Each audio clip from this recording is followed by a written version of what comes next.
Hello and welcome to day 10 of 31 Links of Horror. This is a very spooky chain of events, a series where I tell you about horror books, movies, and other things.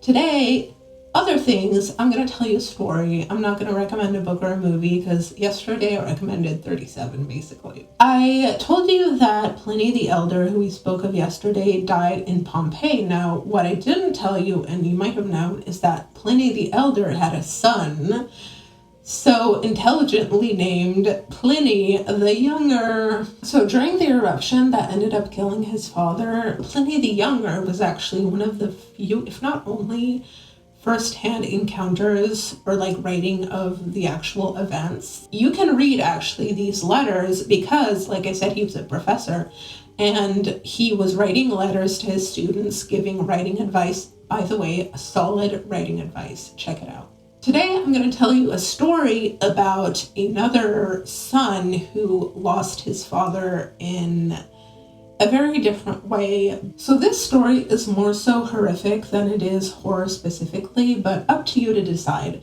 So this is the story of Osiris, who was the king of Egypt at the time and the god of fertility and order, and his brother Set. I've actually seen some versions of the story where his name is Seth, so I'm not really sure what the difference is there, but he was the god of chaos and storms and the desert. The story goes that Set was incredibly jealous of Osiris's power, and so he decided, I'm gonna kill my brother. So Set devises a plan where he creates this super ornate coffin that is exactly Osiris's size, and he tricks Osiris into climbing into the coffin, and he shuts it closed, locks it, throws away the key. Now, after sealing the coffin, which killed his brother, Set goes a little further and dismembers the body and scatters all the body parts around Egypt. From then on, the problem is that the god of fertility and order is gone. So guess what?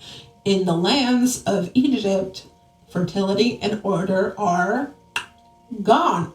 And so you would have seen actually what I assume, some of the things that Pliny the Elder was describing in his book, a very different time period, but I'm sure it was similar, where there were people dying everywhere. I mean, the crops weren't growing because fertility is at level 0, so people are starving.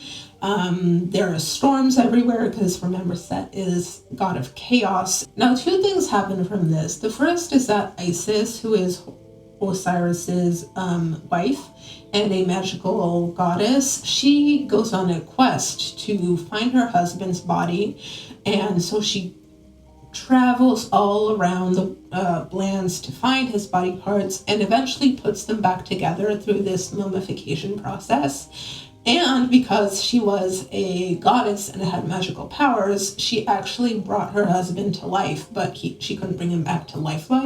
So he eventually becomes the king of the underworld. So Osiris is god of the underworld. The second thing that happened is that Horus, who is Isis and Osiris's son, he decides to avenge his father and duke it out with Set. Now, this actually goes pretty far. There are some counts of, I think it was Horus, who spread his man stuff on a lettuce leaf and tricks Set into eating it or something like that. It's just pretty wacky, actually. It kind of goes from horrific to slightly comical, but they basically do get out for the rest of, for many, many years, really. Eventually, Set is defeated by Horus, so happy ending, ? Let me know what you thought of today's little story. If you want to read more about it, I'll leave some links below so you can see what else Set and Horus were up to. And let me know what you think we're going to talk about tomorrow. We are going to a completely new continent. Not that there are that many left. Let me know what your thoughts, and playlist is here as per usual. I'll see you tomorrow. Bye.